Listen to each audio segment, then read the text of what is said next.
దరఖాస్తు చేసిన 21 రోజుల్లో కొత్త రేషన్ కార్డులు ఇస్తాం. ఇది రాష్ట్ర పౌర సరఫరాల శాఖ మంత్రి నాదెండ్ల మనోహర్ చేసిన ప్రకటన.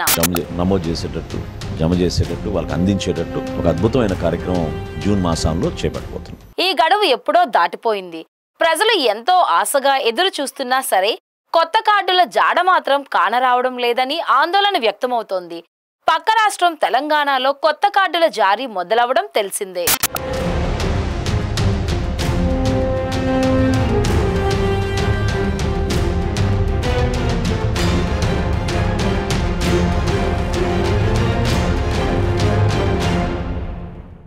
ఆంధ్రప్రదేశ్లో 2024 డిసెంబర్లో చివరిసారిగా రేషన్ కార్డులు ఇచ్చారు. ఎన్నికల కోడ్ వచ్చిన నాటి నుంచి ఇప్పటి వరకు కొత్త కార్డులు ఇవ్వడం లేదు. ఈ కారణంగా కొత్తగా పెళ్లైన వారు కార్డుల కోసం, పెళ్లి తర్వాత పుట్టిన పిల్లల పేర్లు కార్డులలో చేర్చలేక చాలా మంది ప్రజలు ఇబ్బందులు పడుతున్నారు. ఏపీలో 1.46 కోట్ల రేషన్ కార్డులు ఉన్నాయి.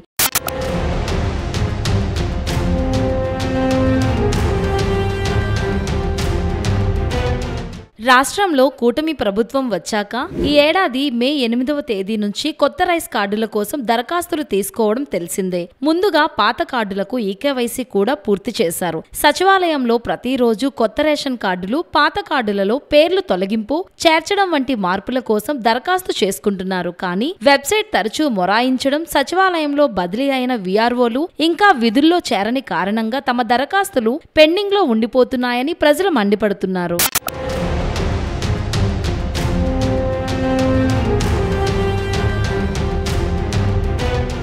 ప్రభుత్వం వద్ద నిధుల కొరత ఉందని పదే పదే చెప్పే నేతలు పాత రైస్ కార్డుల స్థానంలో కొత్త కార్డులు జారీ చేస్తామనడం నిధుల దుబారాయే అని ప్రజలు ఆగ్రహిస్తున్నారు. ఇప్పుడున్న రైస్ కార్డుల మీద కేవలం దివంగత సీఎం వైఎస్ఆర్, మాజీ సీఎం జగన్ ఫోటోలు తొలగించే ఉద్దేశంతోనే కొత్త స్మార్ట్ కార్డులు ఇవ్వడం అన్నది బహిరంగ రహస్యమే. విశాఖ జిల్లాలో ఇప్పటి వరకు కొత్త కార్డుల కోసం 40,000 దరఖాస్తులు వచ్చాయని జిల్లా పౌర సరఫరాల శాఖ అధికారి వి భాస్కర్ రావు తెలిపారు. 1200 దరఖాస్తులు వివిధ లాగిన్లలో పెండింగ్ లో ఉన్నాయని గుర్తు చేశారు.